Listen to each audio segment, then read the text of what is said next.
इसकी खुशकिस्मती से मुझे मौक़े मिले हैं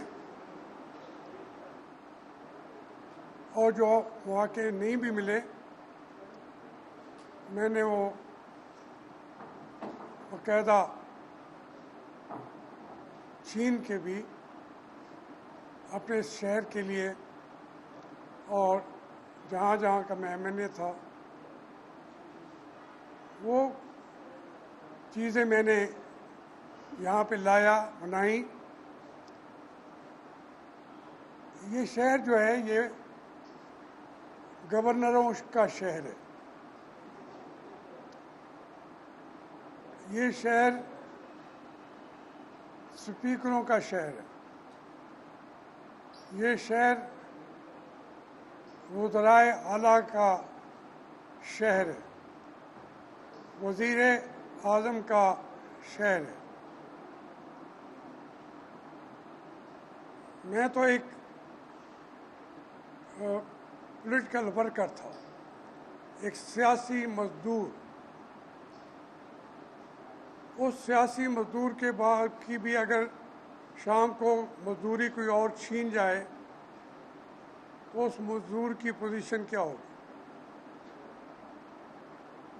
मैं चंद चीज़ें गिनवाता हूँ जो इसको हेडक्वार्टर बनने के लिए भी मदद दे सकती थी, जो मैंने मुसलसल मेहनत की और वो चीज़ें यहाँ पे ले आया। अब उसमें जो मैं कहूँ कि इस घर का मालिक मैं हूँ, लेकिन ये मैं कहता हूँ मेरी मजदूरी पर और कोई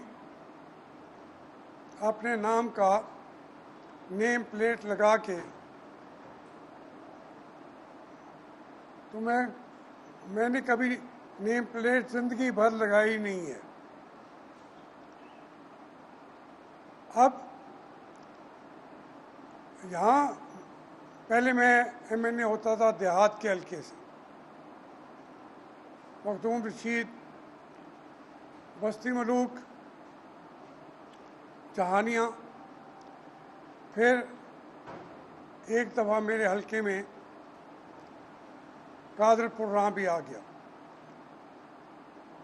तो मेरा पहला मिशन ये था कि तालीम को आम किया जाए, उस जो वो कस्बे थे उनकी हैसियत को भी बदला जाए। जहानिया को तहसील बना दिया गया तो उसके स्टेटस के मुताबिक बाकी चीज़ें भी आती गई। कॉलेज मैंने मखदूम रशीद में बना लिए, बाकी तहसीलों में नहीं थे। शुजाबाद में भी नहीं था डिग्री कॉलेज, दुनियापुर में नहीं था, करोड़ पक्का में नहीं था, हत्ता कि लोधरा में भी नहीं था। अब मखदूम रशीद के अंदर डिग्री कॉलेज आ जाए तो एक दौड़ चल पड़ी। मैंने दूसरा बनवा दिया जहानिया में, लड़कियों का डिग्री कॉलेज भी और मर्दों का भी। तो फिर वो दौड़ चली, लोगों ने कहा जी उनको बना के देते रहे। फिर शुजाबाद वालों ने, जलालपुर पीर वाला ने, उन्होंने भी बना लिए। मैं जो उन्होंने बनाए हैं मैं उसकी दाद वसूल नहीं करना चाहता। उनके बन गए, लेकिन तालीम चूँकि मैंने मुझे बहुत कुछ दिया था एक सियासी मजदूर को, मैं हर क्लास में सदर सेक्रेटरी का इलेक्शन लड़ा हूँ। हत्ता कि एमरसन कॉलेज में मैं आज़ाद ही लड़ा था, मुझे उस वक्त जमीयत में गया भी नहीं था। तो एक जब पंजाब यूनिवर्सिटी में गया तो वहाँ मस्जिदें बनवाई, वहाँ एयरपोर्ट का निज़ाम शुरू किया, पूरी शक्ल पंजाब यूनिवर्सिटी की बदल दी। मैं जहाँ गया हूँ काम करता रहा हूँ। फिर मैं स्कॉलरशिप होल्डर था, ऐसा तालिब इल्म नहीं था कि सिर्फ तालिब इल्म रहनुमा हूँ। मैट्रिक में भी स्कॉलरशिप होल्डर, मैट्रिक में मिडिल में भी, थ्रू आउट। तो मैं कभी एक क्लास में 2 साल नहीं रहा। पंजाब यूनिवर्सिटी में लोग 12 साल 13 साल रह जाते थे सदर बनने के लिए। एक दफ़ा मैंने कहा, हमारे एक लीडर थे बारकुल्ला खान, मैंने कहा बारकुल्ला खान साहब, जहांगीर बदर को 12 साल हो गए यूनिवर्सिटी में, ये एमए नहीं करता, बाहर नहीं जाना चाहता। तो उसने क्या, साडा रिकॉर्ड तो नहीं तोड़ सके ना, मैंने 15 साल हो गए ना। वो 12 साल से बैठा था, वो 15 साल से। मैंने प्रोफेशनलिज्म के खिलाफ जंग लड़ी, सबको बाहर किया, और ख़ुद भी 1 साल वहाँ सेक्रेटरी रहा, दूसरे साल सदर रहा। 2 साल के बाद यूनिवर्सिटी छोड़ी। उन अदारों में फिर मैं गया भी नहीं हूँ। मखदूम रशीद के स्कूल से गया, फिर वहाँ निकला, फिर नहीं गया, क्योंकि उनकी सियासत को आगे बढ़ने दो। एमरसन कॉलेज में भी मैंने ग्रेजुएशन किया, उसके बाद आज जाऊँगा, आ गया ही नहीं। यूनिवर्सिटी में भी जब छोड़ी, फिर वापस नहीं किया, फिर मेरी मंजिल आगे की तरफ थी। तो मैं ये अर्ज़ कर रहा हूँ कि जब मुझे मुल्तान के अंदर बुनियादी तौर पर ये जो कॉलेजों की वहाँ थी, वहाँ से मैं मुल्तान का एमएनए बन गया। 2 दफ़ा अहले मुल्तान ने मुझे एमएनए बनाया, और इस दौरान ये भी अजीब बात है, मैं किसी के ख़िलाफ़ बात नहीं कर रहा, इत्तेफाक से सारी बड़ी फैमिलियाँ एक एक को मुझे शिकस्त देनी पड़ी, सारियाँ, एक भी नहीं, शहर की भी और देहात की भी। कोई ये मैं नाराज़गी से नहीं कह रहा, अपने आप को मैं भोलू नहीं बनाना चाहता, रुस्तम ज़मान नहीं बनाना चाहता, लेकिन हकीकत ये ऐसा हो गया। अब्दुर्रहमान वाला रंधावे चीफ सेक्रेटरी का भाई, फिर वहाँ से शामूल साहब के साथ हर एक को हराया। काउंसलर की सीट भी, डिस्ट्रिक्ट काउंसलर की, शामूल साहब हार गए मेरे छोटे भाई से। आज वो वज़ीर ख़ारजा हैं, मैं उनका एहतराम करता हूँ। यूसुफ रज़ा गिलानी साहब वज़ीर आज़म हो गए। लेकिन मैं जो अर्ज़ कर रहा हूँ कि ये सारी चीज़ें मैंने बनवा ली थी जब वो भी एमएनए भी नहीं थे। गिलानी साहब, सलाउद्दीन डोगर एक बिग नेम है और काबिल इज़्ज़त नाम था मुल्तान से, मुझे कोई ये फ़ख्र की बात नहीं, लेकिन जो मुकाबले में आ जाता था तो मैं क्या करता। फिर ये शेख रशीद साहब, ये ख़ानदान बड़ा एक रखता था, तो वो मैं इलेक्शन लड़ता था, वो सारे मेरे साथ लड़े हैं, एक एक करके उनको भी मैं इलेक्शन के अंदर मैं जीत जाता रहा हूँ। और मेरी एक आदत रही है, जब मैं हारा हूँ तो मैं जीतने वाले के घर शुरू से, स्कूल टाइम से, मैं स्कूल का सदर भी था, वाइस प्रेसिडेंट था, सेक्रेटरी था, कोई जो मुझसे जीता है, शामूद साहब हों, वाला साहब हों, उनके घर जाके मुबारकबाद देता था, फूल भी पहनाता था कि आप काम करें, मैं उसके लिए आपके साथ हूँ। तो ये मैं अर्ज़ कर रहा हूँ कि मुल्तान के लिए जितने बड़े प्रोजेक्ट्स हैं, उसके अंदर मुझे तनहा एक लड़ाई लड़नी पड़ी। अब वो मेरे मेरी मजदूरी थी। यहाँ पे लड़कियों के तकरीबन 5 डिग्री कॉलेज मुजफ्फराबाद से लेकर शहर के अंदर लड़कियों के कॉलेज, क्योंकि एक कॉलेज था, बाकी तो लड़कियों का कॉलेज कुछ था नहीं। किसी और मेरे दोस्त ने इसके लिए कोशिश नहीं की। सब बड़े बड़े मेयर रहे हैं, इस शहर के मेयर रहे हैं, इस शहर के वो नाजिम रहे हैं, लेकिन ये मेरी किस्मत में लिखा था कि कॉलेजेस सारे मैंने बनवाए, उसके बाद मैंने यूनिवर्सिटियों का एक शोर शुरू किया, तहरीक शुरू की, रात दिन भागा वज़ीर आला को, इधर को उधर को। जो यूनिवर्सिटियाँ थी, agriculture university, engineering university, medical university, ये सब मैंने मंजूर करवाई रात दिन की अपनी मेहनत और मजदूरी के साथ। फिर कार्डियोलॉजी का था कि यहाँ पे कार्डियोलॉजी का अस्पताल होना चाहिए, उसके लिए सारा तैयार हो गया।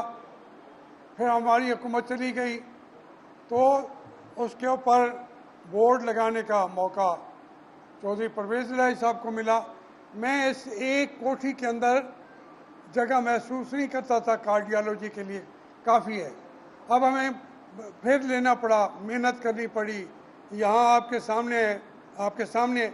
अब ये बातें शायद वक्त में कोई भूल जाए, लेकिन मैं अर्ज़ कर रहा हूँ कि एक एक चीज़ को ये मैंने मंजूर कराई है, इसकी सारी रिपोर्ट्स ये वो, और मंजूरी भी नवाज शरीफ ने जब पिंडी की कार्डियोलॉजी को दी, फैसलाबाद की कार्डियोलॉजी को दी, मुल्तान की कार्डियोलॉजी को भी मंजूरी मैंने ले ली, चिल्ड्रन हॉस्पिटल की भी ले ली, रही यूनिवर्सिटी की भी ले ली, इंजीनियरिंग यूनिवर्सिटी की भी ले ली। लेकिन एक मेडिकल यूनिवर्सिटी में थोड़ा देर लगी, लेकिन वो भी ले ली।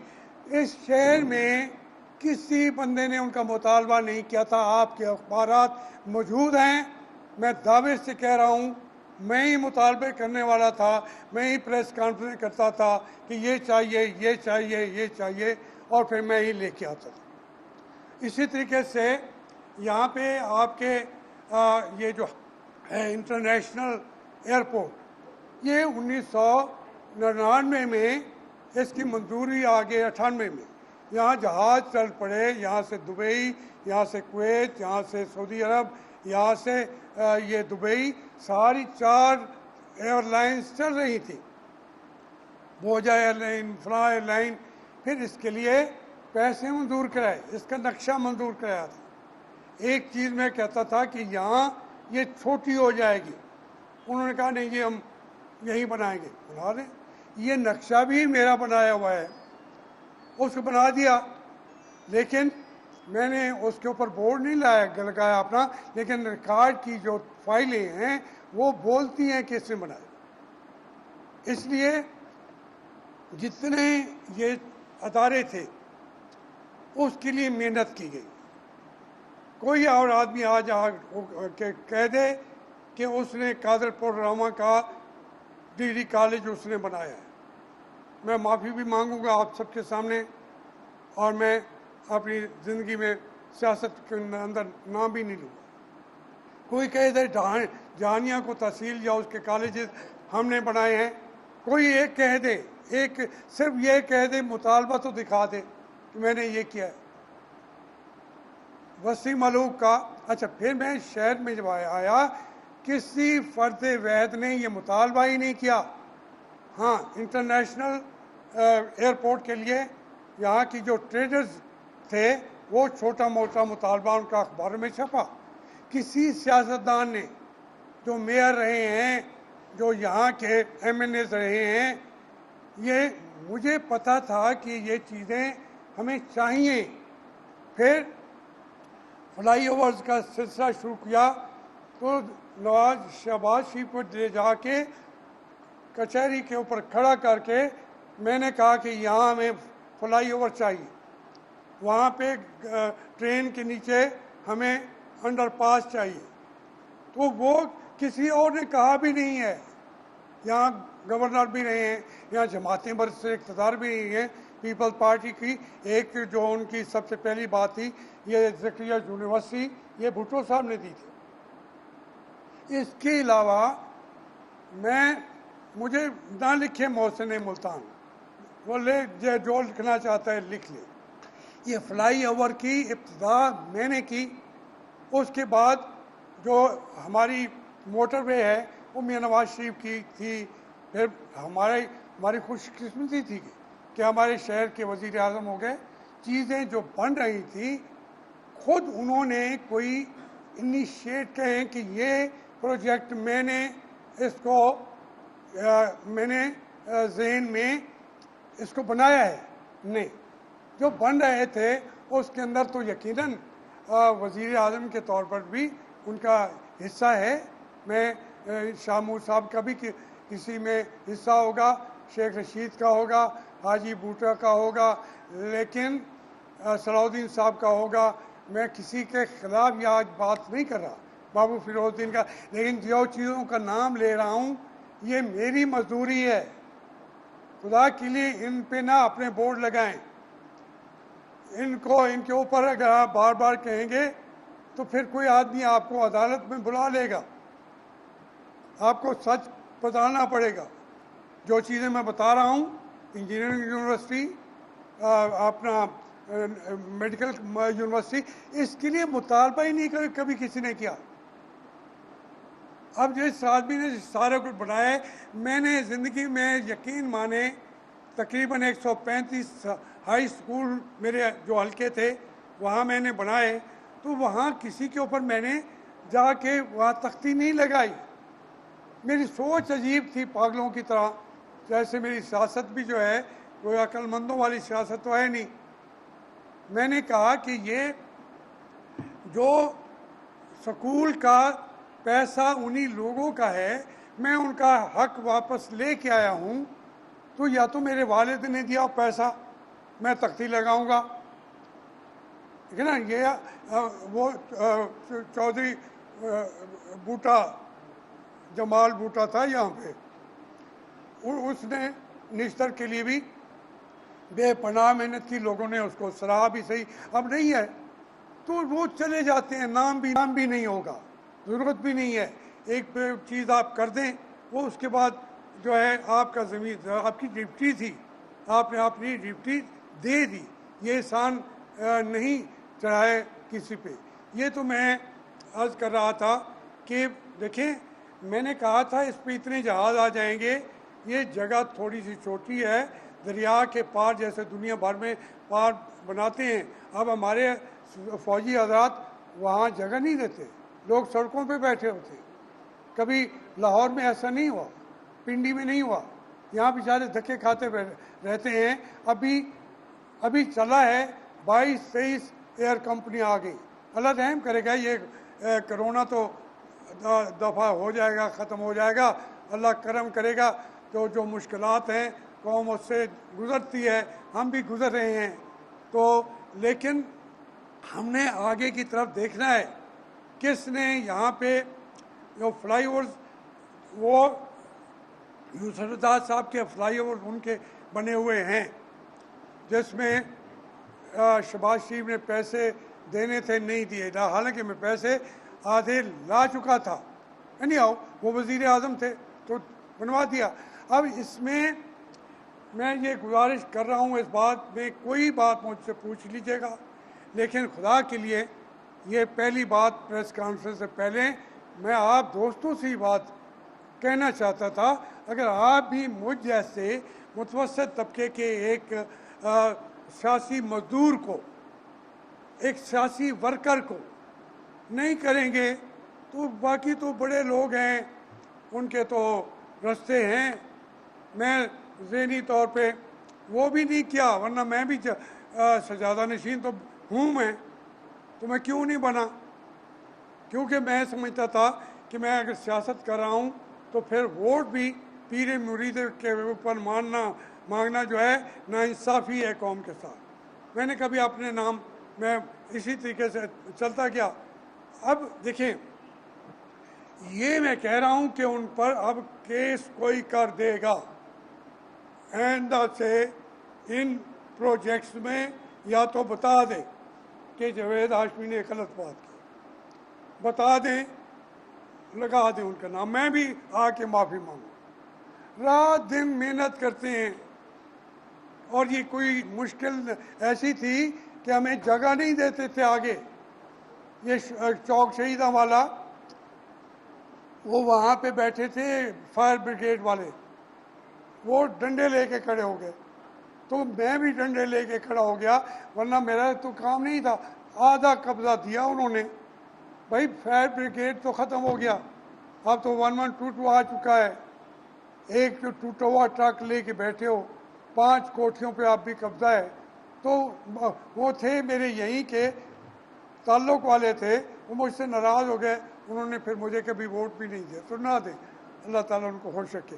बात यह है कि ये जंगें लड़ी हैं मैंने, ये इसी तरीके से आपका 6 नंबर चुंगी का जो था, 6 दफ़ा उसके ऊपर जंग लड़ी है। उस्तादों ने वहाँ नहीं बनने दिया।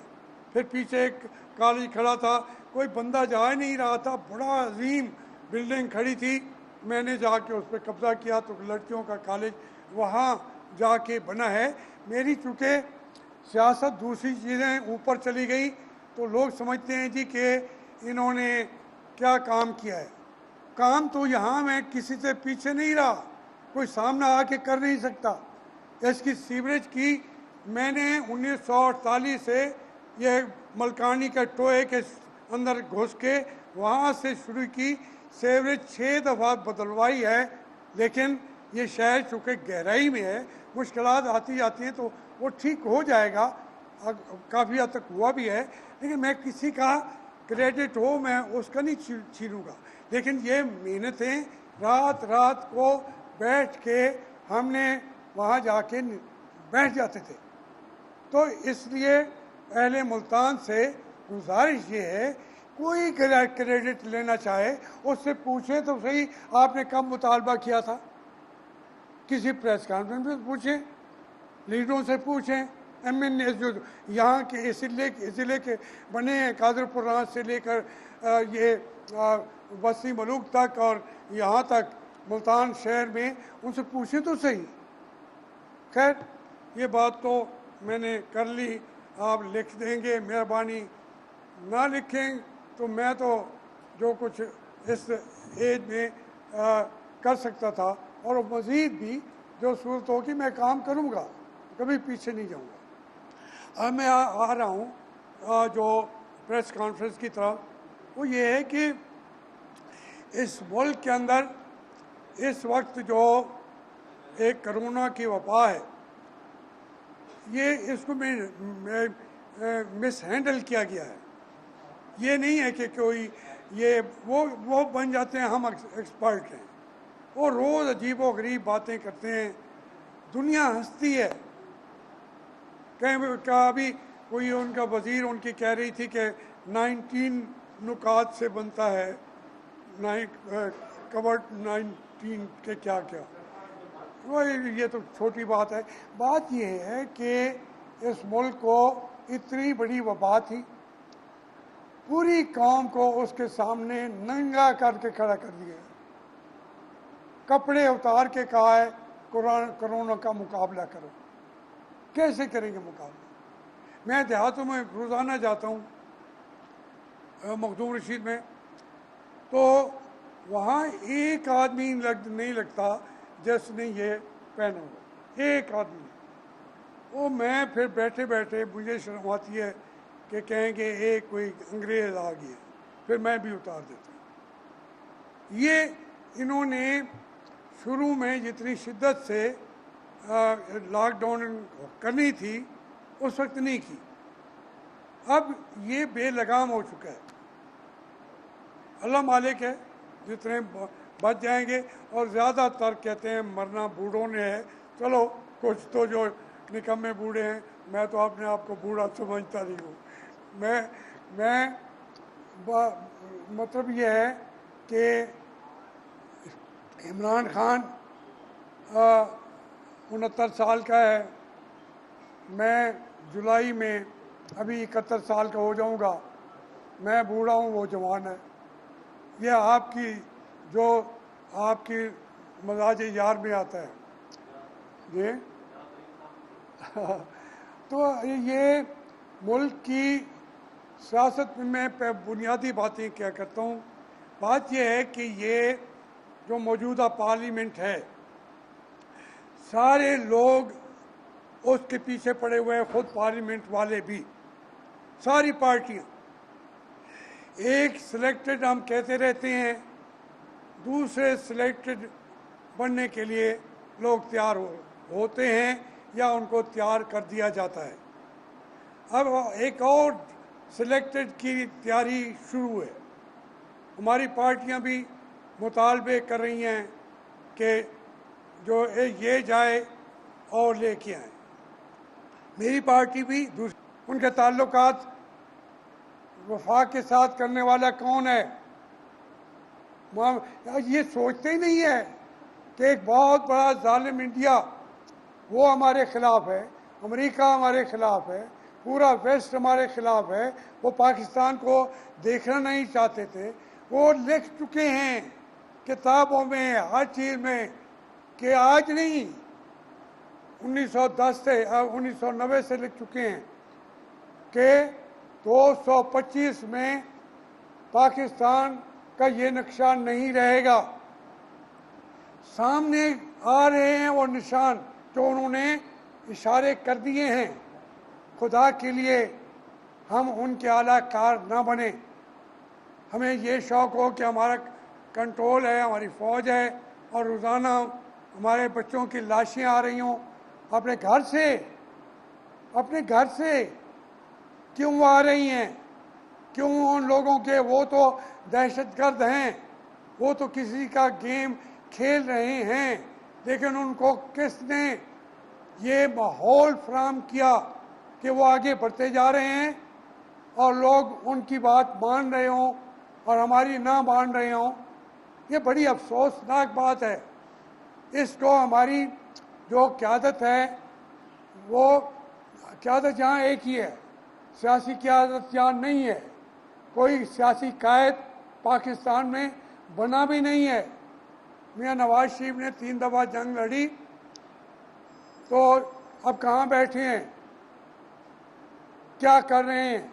उनकी बेटी कहाँ बैठी हैं, उनके भाई कहाँ बैठे हैं? बात यह है, जो इनकार करेगा उनके अहकामात से, वो अपना मुस्तकबिल देख ले।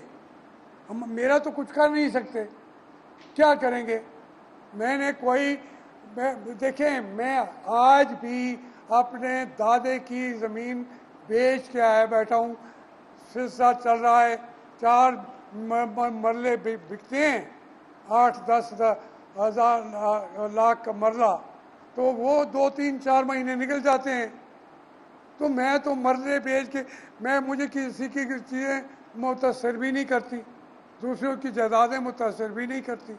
मेरे बेटियां हैं जो मेरे दामाद हैं, आला तरीन जगहों पे, किसी गवर्नमेंट मुलाजमत में उनमें से नहीं हैं, आला तरीन पढ़े हुए हैं, और वो बड़े अपने घरों के अंदर मेरी बेटियां खुश हैं। वरना जिसकी 6 बेटियां हों, वो तो रात दिन उन्हीं के मसले हल करते रहेगा, यहाँ प्रेस कॉन्फ्रेंस तो नहीं करेगा। शादियाँ हो के उनके बेटे हो गए मज़े से, तो जाएं जहाँ खुश रहें। मैं कुछ ठेका चुका है, बाकी जो जायदाद है वो मेरी है, मुझे बाप ने दी है, दादे ने दी है, बेचूंगा, खाऊंगा, मैं उसके लिए सियासत भी चलाऊंगा। तो बात यह है कि मुझे वो जो चीज़ मेरे पास है, वो उन फौजी साहबान ने हिसाब किताब लिया हुआ है, फिर भी हिसाब किताब कर लेंगे।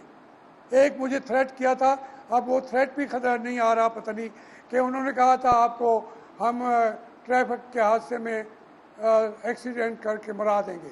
मैंने कहा यार, मैं तो शहीद होना चाहता हूँ, मेरा नाम मरने के बाद तुम ही जिंदा रखोगे, तुम ही मेरे बच्चे हो, मुझे मार दो आके। क्या मारेंगे? मार दें। जो आदमी 71 सालों का होने वाला है, 10 साल मेरे हो गए हैं इसको फालिज को, 10 साल 20 मई को जुलाई को 10 साल हो जाएंगे। तो जो बंदे को मैंने तो कोरोना के खिलाफ जंग लड़ के उसका जो स्ट्रोक है जी, जो फालिज है, मैंने उसको पिछाड़ दिया है। 10 साल में आपने देखा है कि मैं पीछे हट के बात करता हूँ। मैं जंग नहीं लड़ रहा, मेरा जज्बा कभी कम हुए हैं। अपनी कौम के लिए जो जज्बे थे वो जिंदा हैं और आखिरी सांस तक जिंदा रहेंगे। लोग जो हैं वो आते हैं, चांद दिन, कोई कमाता है, कोई जाता है, घर जाके बिस्तर पे सो जाते हैं। मैं बिस्तर पे नहीं सोऊंगा। मैंने अपनी कौम की ये जंग लड़नी है। कितनी आवाज़ें हैं मुल्क के अंदर जो ये बातें करते हैं, पीछे भी नहीं हटते और पीछे नहीं हटेंगे। अब वो पाबंदियां लगा देते हैं टीवी पे, अखबारों को। मुल्तान के 4 अखबारों को कहते हैं इसका नाम ना छापो, वो नहीं छापते। 5-6 महीने के बाद उनको शर्म आती है कि यार छाप दे। मैंने नहीं रिक्वेस्ट नहीं करनी। जिस आदमी ने तख्ती नहीं लगाई अपने प्रोजेक्ट्स पर, मैं फ़ोन करके कहूँगा यार मेरी खबर ठीक लगाया करो। मेरी जंग और तरह की है। मैं लड़ूंगा, मैं उसको सोशल मीडिया से लड़ूंगा। मैं कहता हूँ पार्लियामेंट के वापस आ जाओ। सारे फैसले मुझे तो निकाल दिया मैं पार्लियामेंट में से। मैंने उस दौर में इस्तीफ़ा दे क्या इमरान खान की उससे, और अपनी पार्टी ने मुझे टिकट नहीं दिया तो मुझे तो निकाल दिया। मियाँ साहब की पार्टी ने तो एक लिहाज से मुझे कहा कि पार्लियामेंट के करीब ना हो। हालांकि खुद कहा था कि लड़ो, चलो। मैं कोई 11 मरतबा बना हूँ, इस दफ़ा ना बनूँ तो कहा तो क्या ऐसा अजाब आ जाएगा, मेरी आवाज़ कम हो जाएगी। मैं कोई हाँ एमएनएशिप के बड़े मेरा गुज़र औकात भी साल तक उसी के वसाइल से मैं बाहर से नहीं कभी किया, लेकिन हम चलाते रहे, हेल्पफुल था। वो चला गया, सोर्स मेरा ख़त्म हो गया तो मैंने अपनी ज़मीन बेचनी शुरू कर दी। तो इसलिए मैं ये अर्ज़ करूँगा कि मैं जो निकाला हुआ हूँ, एक निकाला हुआ आदमी, उसको मुझे लोगों के दिलों से नहीं निकाल सकते। ये जंग में लड़ूंगा क्योंकि पाकिस्तान को बड़ी सख्त ज़रूरत है। पाकिस्तान की धज्जियाँ उड़ा के रख दी गई हैं। ये अभी देखें शुगर मिल का ये कितना बड़ा एक यहाँ पे चला है। आप हर आदमी समझ जाता है कि चीनी महंगी क्यों होती है। मैं आपको बताऊं, मुझे चीनी का मिल लगाने की ऑफ़र की थी ज़ियाउल हक साहब के सामने। दाऊद अब्दुल रज़ाक का वालिद था, सेठ दाऊद, जो ये अच्छा, जब मैं बातें करता हूँ तो मरे हुए लोगों की मिसालें नहीं देता, जो जिंदा बैठे हैं। चूँकि वो सेठ दाऊद अब मर गया, लेकिन उसका बेटा बैठा है, मैं उसके सामने ये बातें करे। अब्दुल रज़ाक दाऊद बैठा हुआ है। उन्होंने कहा, ज़ियाउल हक ने मुझे कहा है कि शुगर मिल लगाओ, मैं करूँगा जो भी है। तो मुझे कहने लगा, मेरी एक बात सुनते हो? शुगर मिल नहीं कहा था कि इसको मदद करो किसी तरीके।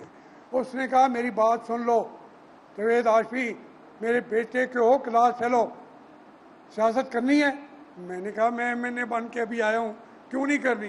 कहने लगा अगर करनी है तो शुगर मिल की सियासत चलेगी, जिसकी सियासत शुगर मिल नहीं होगी, सियासत नहीं होगी।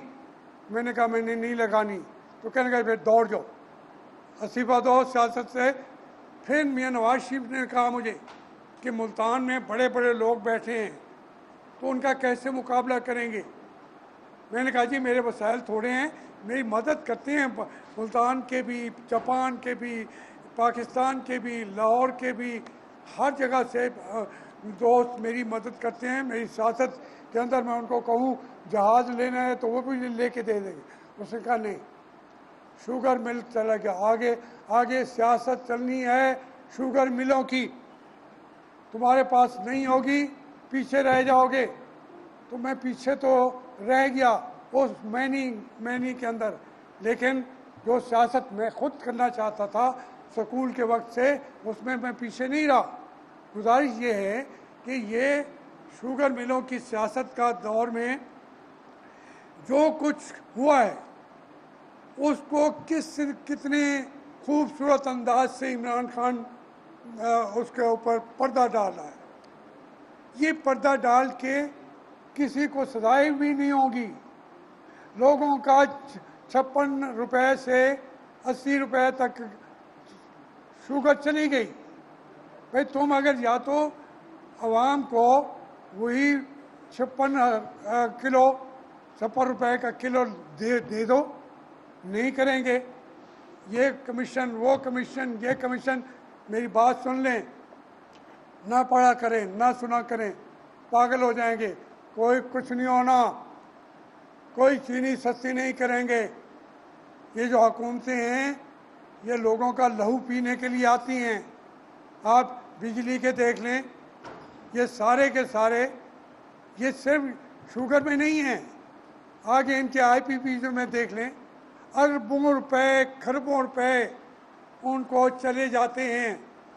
तो वो सारे के सारे हर आने वाली हुकूमत में पहले वजीर होते हैं, उनका क्या बिगाड़ोगे? वही हुकूमत है, सब आज़ाद कर दें। ये हाथ जोड़ता रहता हूँ मैं उनसे। हम आप से नहीं छीन सकते ये इक़्तिदार। ये इक़्तिदार आपके पास है, लेकिन आप खुदा के लिए पाकिस्तान के अवाम को उनके हकूक़ की जहाँ जो जगह है, थोड़ा सा आप पीछे हट जाएँ, थोड़ा सा लगामें खींच लें, अपने घोड़ों को रोक लें। आपके मुंह और घोड़े आज देखें ना, अगले दिन जो तकरीर की है पीरज़ादा साहब ने, सुनी है आपने? किसी ने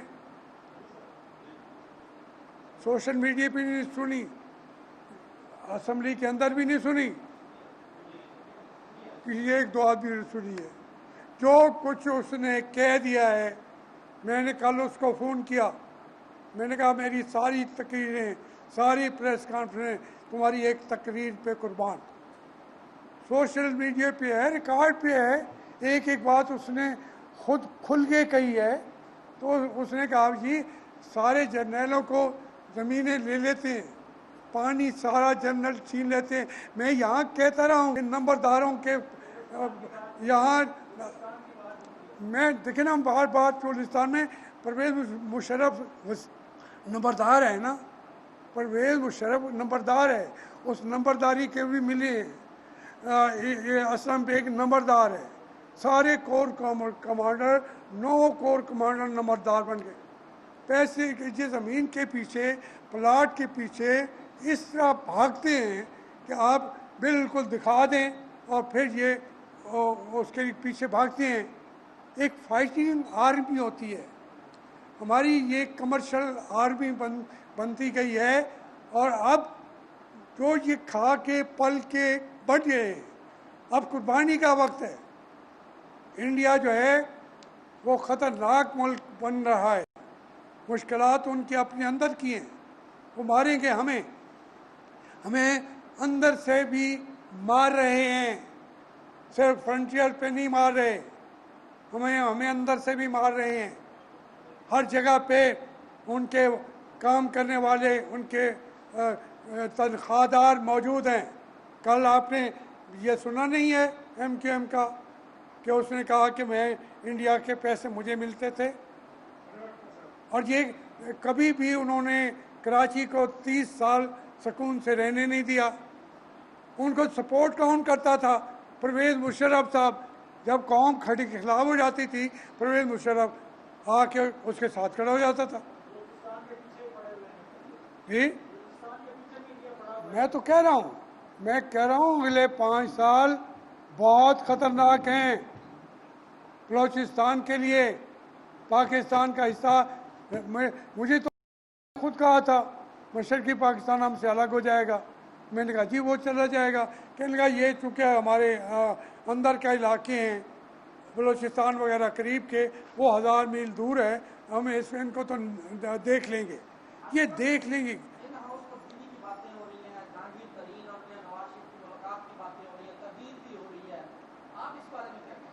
मैं तो इन हाउस चेंज के ख़िलाफ़ हूँ, अगर हो रही हैं तो गलत कर रहे हैं।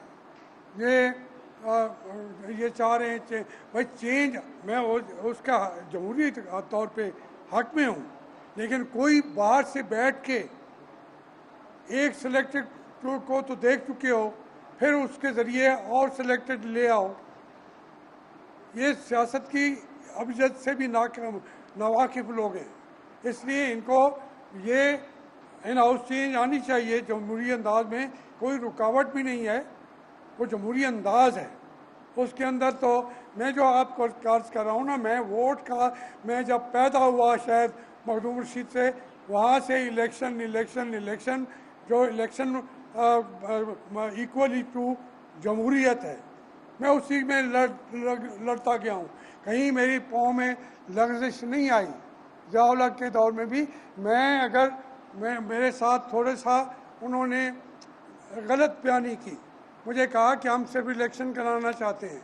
मैं तो कोई इलेक्शन के नाम पे कहीं भी पकड़ा जा सकता था, मैं तो धोखा खा सकता था, लेकिन उनका इरादा नहीं था इलेक्शन का।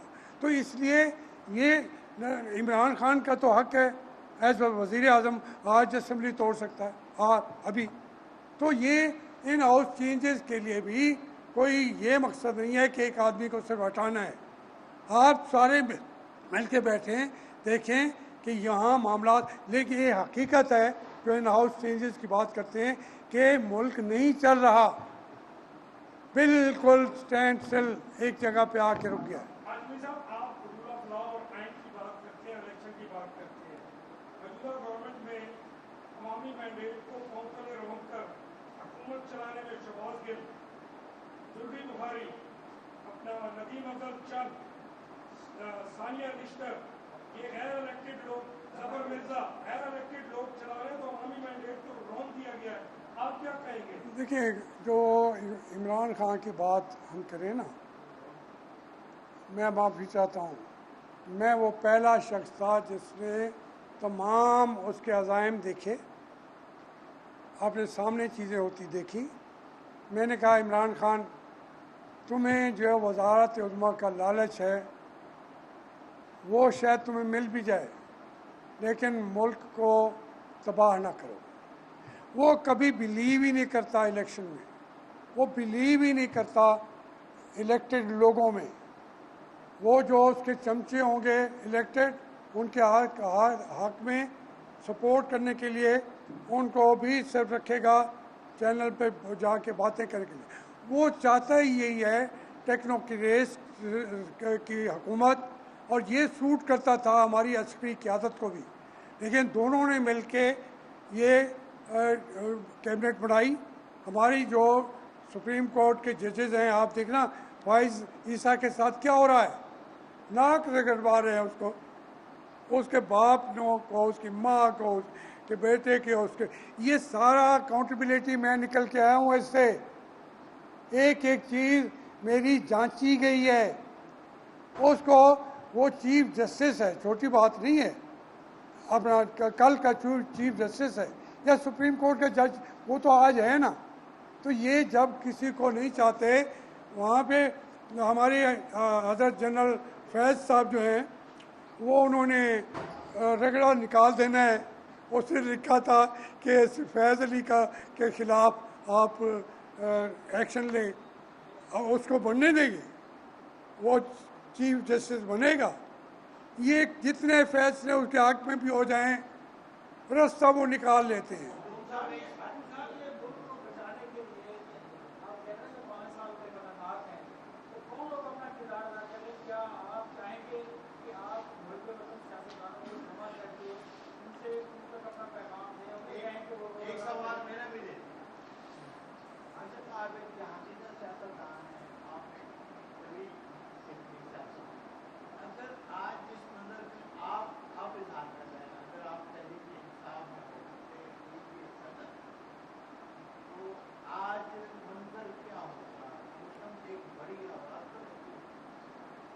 देखिए, मैं अगर तहरीक दोनों बातें जी,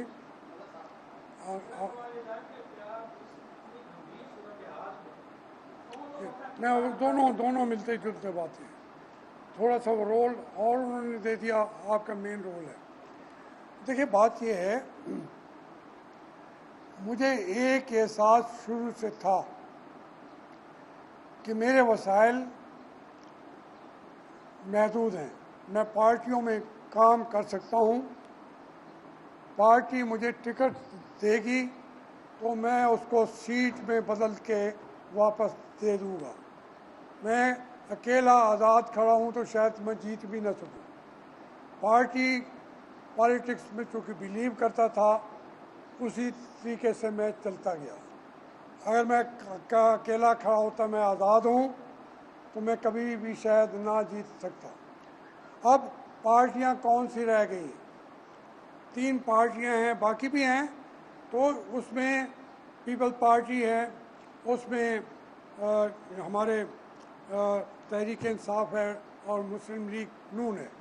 तो इसमें एक का जो नवाबजादा नसरुल्लाह का रोल था, वो इस वक्त जो अपोजिशन के लोग होते थे उनको इकट्ठे करते थे, लेकिन हमारे जो अपोजिशन है उनको इकट्ठा करने और उनको बखेरने में, उनके इलेक्शन चुराने में, उनके मेंबरों को सेनेट का जलसा इलेक्शन हो या कौमी असम्बली का इलेक्शन हो, इसकी भाग वो डोर किसी और हाथों में है।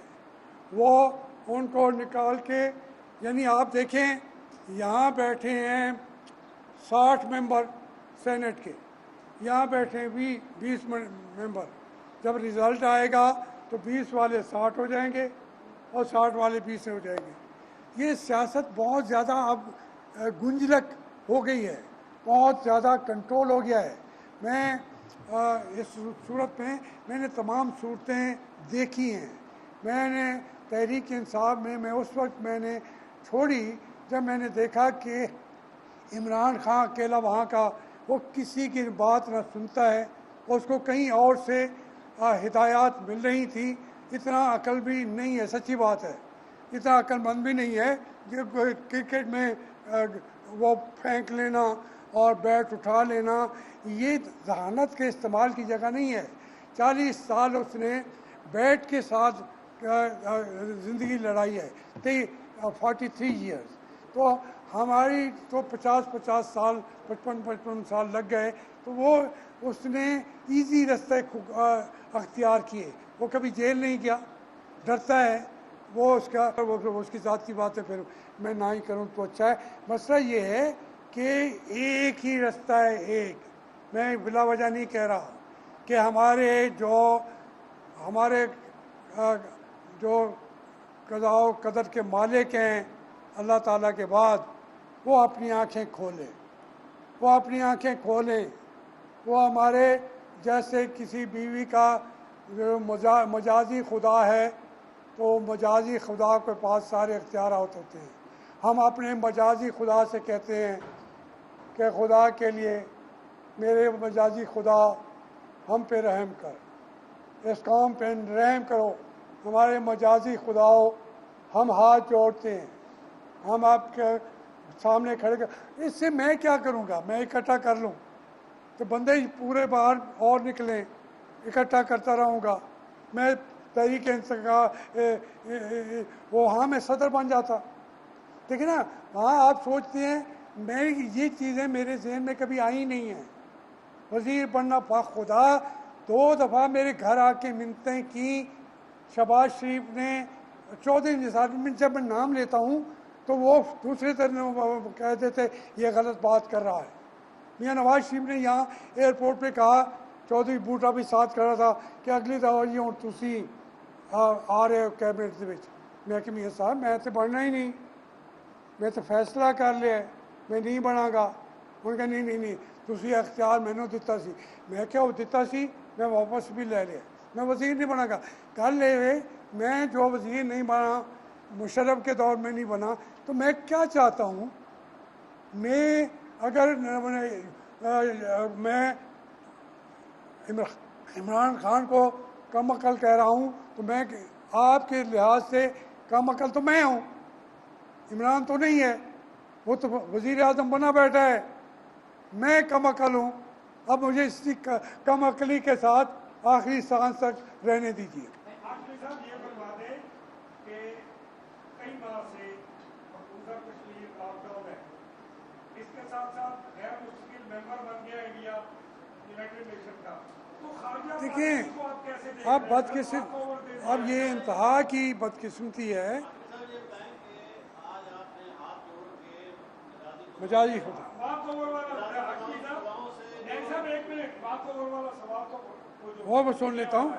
देखिए, पहली बात ये है, आप मेरे से जो बात कहलवाना चाहते हैं मैं खुशदिली से कर। देखिए, हमारी ये एक बात तय है कि हमारी खारजा पॉलिसी फेल है, बिल्कुल फेल है। और उसका शामू साहब ने खुद कहा है कि मेरे पास चूँकि आजकल कोरोना है, वो तो मैं काम नहीं कर रहा, मैं उनको मना रहा हूँ अपने जी नहीं अपने वो सदर हैं पार्टी के जो मेरे इंतहाई करीब, दिल के करीब। हाँ नहीं मजाजी खुदा को मान लेता तो मैं घर तो बस जाता ना, मैंने माना नहीं है तो फिर मुझे तो डाइवोर्स ही होनी है। मैंने मजाजी खुदा को माना नहीं है। आपको बता रहे थे आज आपने मजाजी खुदाओं के सामने हाथ जोड़कर जो अपील की और फिर ये भी बताया कि अपोजिशन भी उन्हीं के कंट्रोल में है, हुकूमत भी उन्हीं के। आप मुझे बताएं, शाहमूद साहब ने कहा है, इसका मतलब ये है कि जो आवाम सिविलियन पार्लियामेंट की बालादस्ती की जंग लड़ रही है, आप उन्हें ये पैगाम दे रहे हैं कि वो जंग लड़ना ये छोड़ दें। नहीं, अगर मैं ये कह चुका होता, मैं तो कहता हूँ मैं मरते दम तक लड़ूंगा। और अब लोग बिल्कुल बेदार हो चुके हैं, यकीन मानिए। पाकिस्तान का कोई आदमी भी आज उन मजाजी खुदाओं को मानता ही भी नहीं है। मैं उनको कह रहा हूँ उनकी इज्जत इसी में है कि हम बतौर मजाजी खुदा वो रिटायर हो जाएं। अगर वो ज़बरदस्ती उन्होंने हमारे साथ हुई सलूक किया, जो अपनी बीवियों के साथ हमारे देहातों और शहरों में जिनको वो सलूक अगर करना शुरू कर दिया है, उन्होंने परवाह नहीं करते, तो वो अब ये पाकिस्तान के आवाम कौम को मैं बिल्कुल ये यकीन दिलाता हूँ। और उन्हीं की बातें सुन के आप किसी देहात के किसी रिमोट एरिया में चले जाएं, वो समझते हैं कि ये हमारे तमाम मामला जो कर रहे हैं वो मजाजी खुदा कर रहे हैं। हमें मजाजी खुदाओं की ज़रूरत नहीं है, हमें अपने अल्लाह से मिलने दें।